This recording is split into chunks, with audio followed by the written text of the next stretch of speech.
when they announced Inside Out 2 and released the trailer, the movie was one movie that I felt very excited and curious about because the Inside Out movie, the first one, was good enough as a standalone Pixar movie.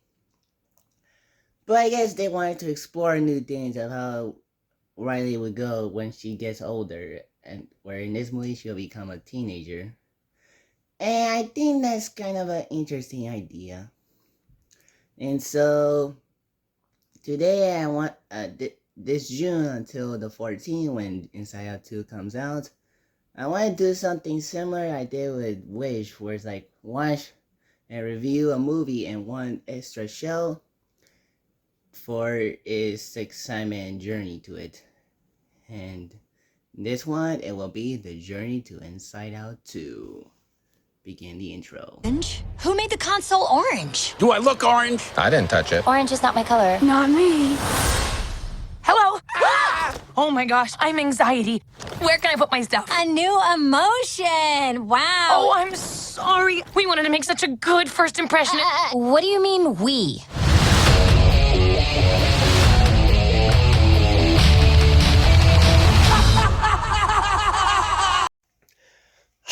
So, I just watched Toy Story 4 for a journey to Inside Out 2. I've seen it before, but let's review it today. And I think this is probably the most interesting Toy Story in this franchise because it has the heartfelt emotions from Toy Story 3, while it has the fun, entertaining adventures from the Toy Story 1 and Toy Story 2. And when they combine them in Toy Story 4, it makes for a cute, entertaining, and lovable movie. The animation in this film looks amazing, looks gorgeous, especially since at the amusement park, day or night, it's mainly night, while the bright colors of it looks really good, especially since that scene ends in a heartfelt scene where I won't give away, but it's like a goodbye scene from one of the main Toy Story characters. And the way it plays out is really emotional. And so in this film, Bonnie makes a new toy, Forky, thanks to Woody, but because Forky's things were from the trash, Forky tries to get to the trash, but Woody tries his best to not do it. But then once Forky left the van for a road trip, Woody and Forky need to find a way to get Bonnie back until he was distracted by Bo Peep's lamp. And the movie explains why Bo Peep was absent in Toy Story 3. And it's very good way to start the movie of how Bo Peep was not in Toy Story 3. It made for a very wonderful sequence. But then Gabby and her ventriloquist dummy henchman, I guess, decided to go after them, especially Woody, in order to get the voice box that was broken so she could have a new owner.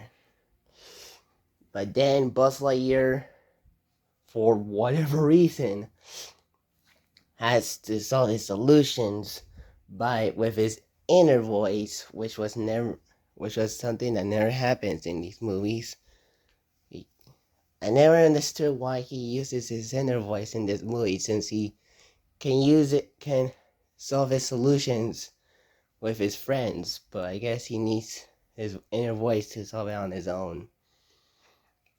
But while he was gonna find Woody, he meets up with Bunny and Ducky.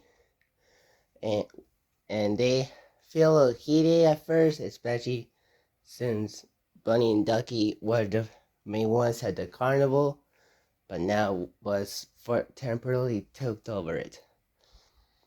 And then Woody and Bo Peep reunite at the amusement park, and they go on a mission to find Forky,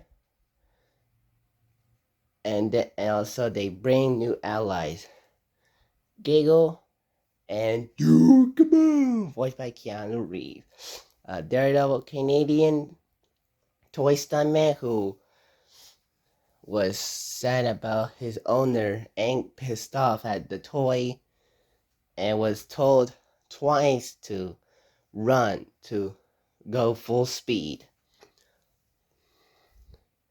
And the way the full speed happens in the second time is very impactful, to be honest, if that makes sense.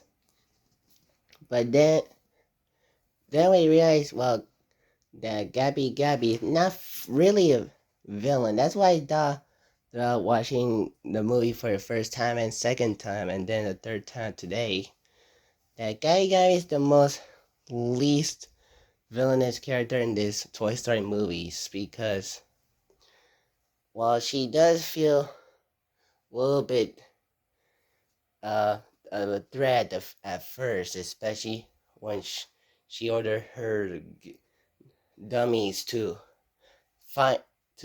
take Woody's inner voice off of him, which is kind of scary since that was his thing for the entire franchise. Now that it's taken away from him, makes differences, I guess. And Rubber and Duck and Ducky and Bunny are very funny, especially since they're voiced by Keegan-Michael Key and Jordan Peele, and they have some weird comedy aspects, whether it's attacking Buzz or their plans to attack either the lady at the store or the hippie carnival person. I think his name is Adam. I think that's very bizarre and very hilarious. And the adventure sequence, like whether it's like going around the carnival or the road trip sequence where Forky tries to go trash but Woody prevents him every time, is very entertaining. And also the cats chasing was also a funny one too. So yeah, I do think Toy Story 4 is still a great movie. It's like one of those movies where if at first it feel like a cash grab, but when you watched it, it feel like it is not. We'll see how Toy Story 5 goes at one, because of this the ending it goes.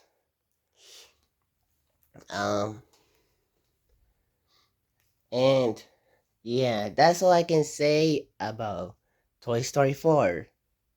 A wonderful, great entry to the franchise.